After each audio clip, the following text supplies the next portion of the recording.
What's up, everybody? It's DisThunder, and we're going to do a thing. We're going to take a look at quite the thing.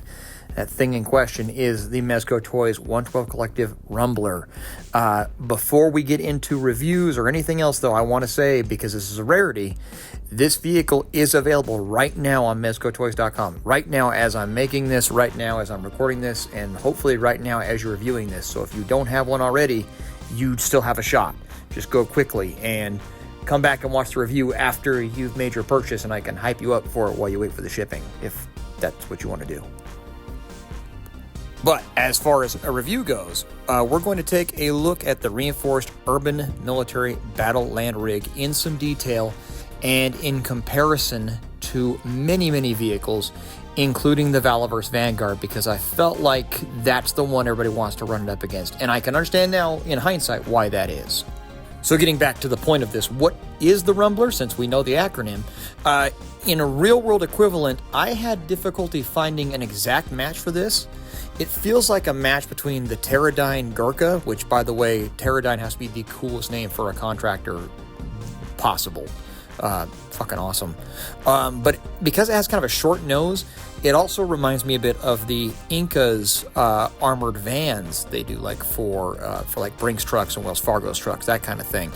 So it's sort of a hybrid of maybe 2 or 3 different vehicles that have that similar armored van. And again, I would almost consider this more of an armored van than an armored truck or SUV, because it does have that shorter, kind of Ford E350 Econoline kind of vibe. I don't know. That's just what I take away from it. But in fundamentals, this is a 6-door, well, 8 if you count the 2 hatches on top, vehicle with a front-mounted engine, presumably all-wheel drive or a very heavy 4-wheel drive, independent steering, all that fun stuff. You know, it doesn't really steer, but in canon, you would assume those things. With options for a minigun on the top hatch or a rocket launcher pod on top, which can be changed out at your discretion.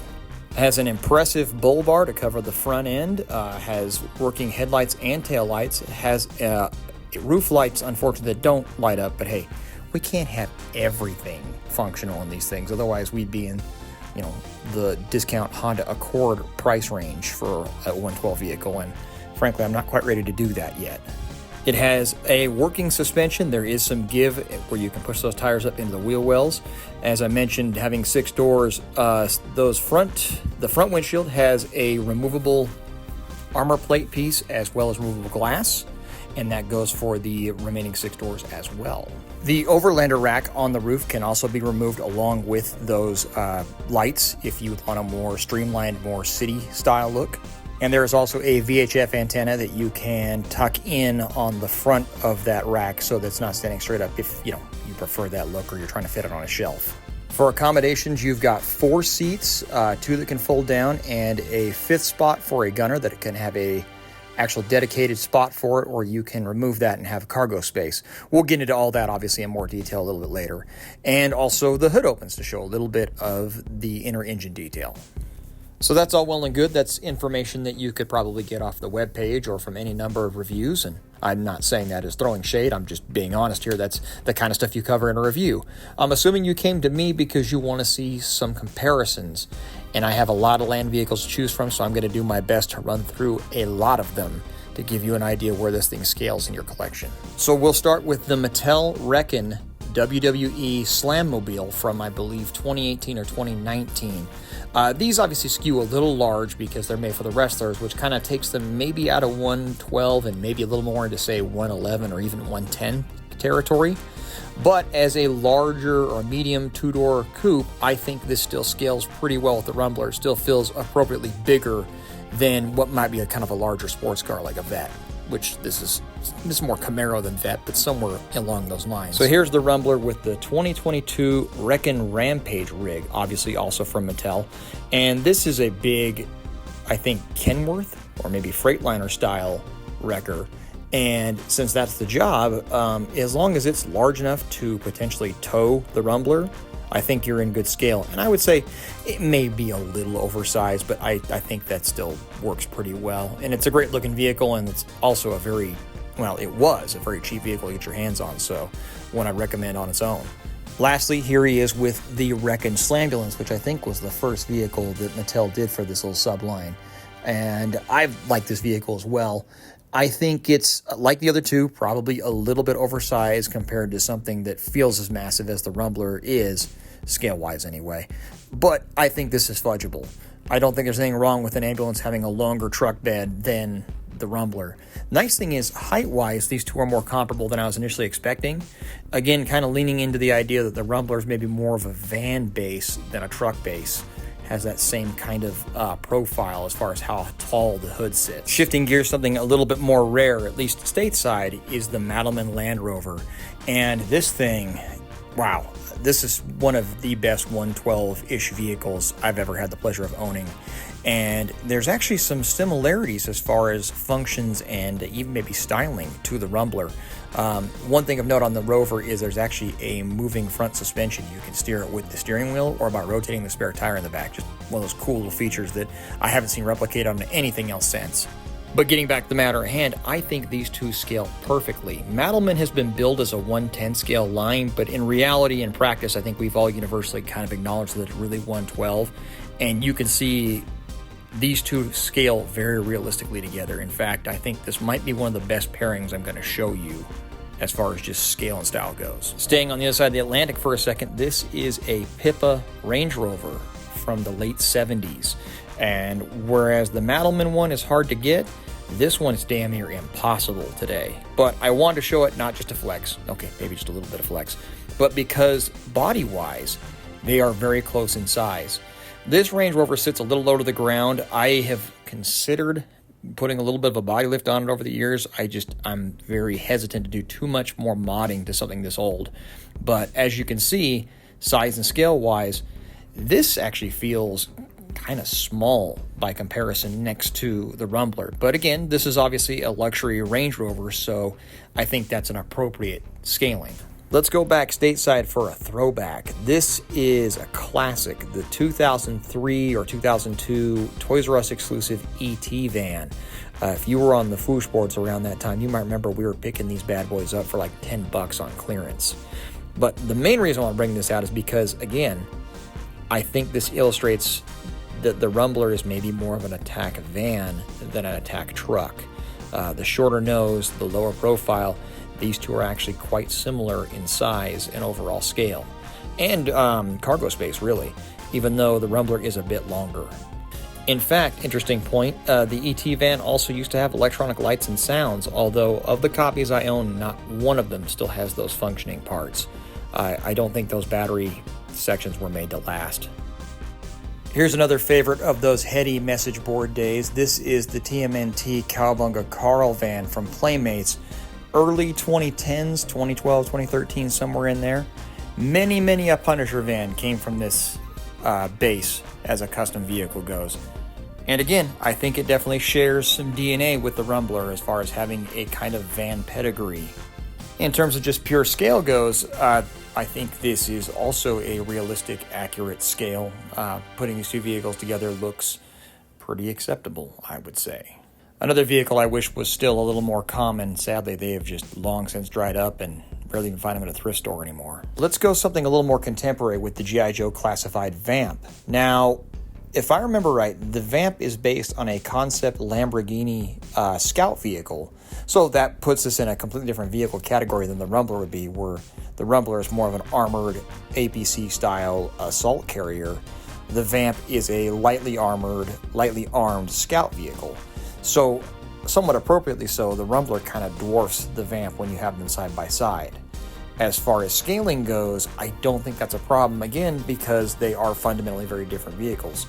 We're going to do more scale comparisons with figures later, but I want to bring in Duke here just to kind of sell that for you so you can see that, as far as the actual height of the hood goes, they're both about, shoulder height with Duke, which for a 6-foot character, that seems fairly accurate for both vehicles. You noticed I put the minigun on the RUMBLR to compare it to the Vamp, so it seems only fair then that I put the rocket launcher on it to compare it with the Stinger. As you're well aware, this is the exact same vehicle, so there really is no difference in scale or size. I just want to bring it out because it does look a little different with the roof and the gullwing doors and the aforementioned rockets. So they're also both gorgeous vehicles with black paint jobs, so Why not, right? Let's go something a little larger for the next comparison. Let's do the G.I. Joe Classified HasLab Hiss. And this kind of surprised me lining these two up. The RUMBLR's funny that way. It's almost paradoxically compact, but still it's a big damn vehicle, especially on the interior. So even then, I was still surprised at how intimidating it looks next to the Hiss, which is imposing as hell, especially with its higher profile with the turret and that fascinatingly unusual front cockpit arrangement. In fact, by association, I feel like that makes the Vamp and the Stinger feel correct by comparison because they are intended to be smaller two-seater vehicles. Which means if you weren't interested in the RUMBLR for Rumble Society purposes, this would make a damn good heavy assault Stinger. All you'd need is some Cobra stickers. It's already the right color and everything.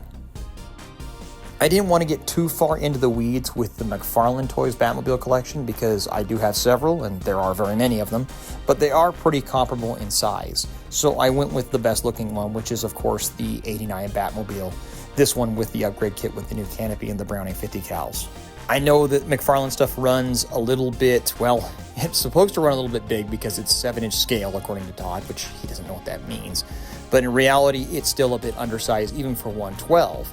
That being said, I think these scale pretty damn good, so if you wanted to fill the RUMBLR with some Red Triangle Circus gang and have them chase the Batmobile through the snow-covered streets of Gotham City in the winter of 1992, I think that would be fine. Unless that's too specific for you, then you can just, I don't know, fill it with generic bad guys and have them shooting at the armored Batmobile. This is the one you were no doubt waiting on. This is the Valverse Vanguard, which is based on the Rezvani Motors tank. And to start off with, here are both vehicles in their unarmored configurations. The RUMBLR, because you can take all of that stuff off. The Vanguard out of necessity, because all I have for it is the top turret right now, although I think I will be getting that grille guard to go with it. At first glance, I thought the scaling on these two didn't really work for me because the Vanguard almost comes across as closer to the scale of the WWE wrecking vehicles. Not a bad thing, but that was my first impression. More time I've spent looking at the two side by side and looking at the actual Rezvani tank in pictures, it is a big, tall damn vehicle. So it's, again, maybe not as out of scale with each other as you would first think. What I find fascinating about these two vehicles side by side is there's a lot of things that were done similarly. In fact, it kind of feels like they went different directions to reach similar conclusions, if that makes sense. Where the RUMBLR has somewhat functioning suspension that allows the wheels to bounce up and down, the Vanguard went for a front turning axle. Where the RUMBLR went for an interchangeable turret, the Vanguard went for an interchangeable turret with an optional secondary piece. The RUMBLR has removable grille guard. The Vanguard has an add-on grille guard you can purchase later on. RUMBLR has a two-door van-style back door set, whereas the Vanguard has a traditional lifting tailgate. The RUMBLR has a power winch, the Vanguard has a manual winch, and so on down the line. It's inevitably going to go. But the fascinating thing about all that is they essentially both do the same job in the collection, just in different styles, and with the same figures. Here's a shot of the Vanguard driver in the passenger seat of the RUMBLR. And then, thanks to the headspace in the Vanguard, Gomez fits in the driver's seat pretty comfortably. It's interesting to note that the Vanguard has more headroom, but the RUMBLR has more foot space. So here again, if you were trying to buy these things off of a car lot, you'd have a hell of a decision on your hands. So it's not really all that surprising that all of our dear friends on the internet wanted to pit these two vehicles against each other right out the gate because while at very different price points, they're doing the same basic job in a collection. But it's not going to surprise you when I tell you this, but these two can absolutely coexist and do the same job in very different ways in your collection. And I know you're going to say it's a cop-out. You know, it's the middle of the video, I can swear. Shut the fuck up. I'm so tired of this. You have to pick one or the other. No, I'm going to have both. I'm going to be like the El Paso Taco Girl. I'm going to have both. Where was I? I had a point with that. Oh, yeah. So the thing about it is that they have such unique characteristics about them. They have such personalities, and they're distinct personalities, that they can do the same job in very different styles. So now if you are on a space or a budget constraint, that's okay. That's totally understandable. So you may want to pick one or the other to better fit your setup or, your other vehicles. Like I'd say offhand right now, if you have more G.I. Joe Classified stuff, I think the RUMBLR is a better fit with the Classified. If you have a more random smattering of vehicles like the WWE vehicles, I think the Vanguard scale's a little nicer with those. So there's not really a wrong answer if you have to pick just one. But if you don't have to, shut up about it. Buy one or the other, buy both, be happy, enjoy these damn things. It's so amazing to have 1/12 scale vehicles of this quality in any capacity. Quit bitching about it. Ah, shit, huh? I feel better. Anyway, let's do, we're doing comparisons, right? Oh, let's put figures in the driver's seat so you can see how they scale. Obviously, Gomez is going to fit in the driver's seat. He damn well better, and he does. Even with his goofy antenna, there's enough headroom to clear it, so that's not really an issue.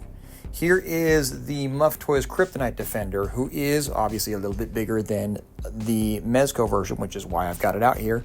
And if you watch his headspace, he will still fit in there just fine. Obviously, he can hold the steering wheel and manage the controls just fine. And I have to say, I think he looks pretty damn good doing it. This would make a pretty good Apocalypse Batmobile. If you must give this thing a specific role in your collection, that's as good as one as any. Here is Supreme Knight Batman with his cape attached, because I want to make a point of taking some pictures of these guys with their capes and their coats on to show you that there is enough room in this thing that you can fit a figure without having to take off all his accessories into the seats. That may not necessarily be a big deal for toy photography, but if, God forbid you want to play with your toys, I think that's an appreciated feature that you don't have to, basically re-outfit your figures to put them in vehicles. I like the idea of being able to do it like we did when we were 6 and 7 years old. Just plop that guy in there, put his hands on the steering wheel, and away we go. Here is the G.I. Joe Classified Series Duke, which is in his probably ugliest uniform, the Tiger Stripe one, because that was the only factory Duke I had laying around. And as you can see, like I mentioned, for Classified, I think this is probably a very comfortable ride. Unfortunately, I didn't have Serpentor, I still don't have Serpentor, so I couldn't go largest Joe figure, but I think Crocmaster, obviously Roadblock, any of those guys are going to have no trouble driving this thing if that's who you want to put behind the wheel. But let's say you do want to fit it in with some bigger figures. Well, here is the Muff Toys Atom Body National Defender figure, and this guy is 7 inches tall, and he is thick. And he will fit in this vehicle with a little bit of effort. The Atom Body has kind of a wide sitting stance, kind of a naughty girl, leg open kind of thing going on. So he's a little bit difficult to fit in there, but he can fit. And honestly, once he's there, he doesn't look terribly uncomfortable doing so. So I think that would mean really any wrestler figure you want to put in there for the most part is going to be no problem as well. Probably easier than what I just did. I've made several mentions of the Rumbler's electronic features. Let me show you how to operate them. The buttons are going to be located on this running board on the driver's side. First button runs the power winch. You can't hear it because I'm talking, but it's going right now. The second button runs the headlights and taillights. Click it once, turn it on, and then click it once again to power them off. And then the third button runs the interior lights, which are already on, so you click the button, turn them off, then on, then off again. And it's pretty self-explanatory, and they're pretty intuitive. We've already talked a little bit about the cargo space of this thing, so here is a shot with the back seats up and the turret position in place. It's just a little cylinder piece that lets you rotate the figure and the turret all together. And as you can see, with that installed, you still have quite a bit of room back there. I think you could probably do 7 figures total, 4 seated, 1 in the gunner seat, and then maybe 2 kind of in a semi-seated position alongside it if you wanted to.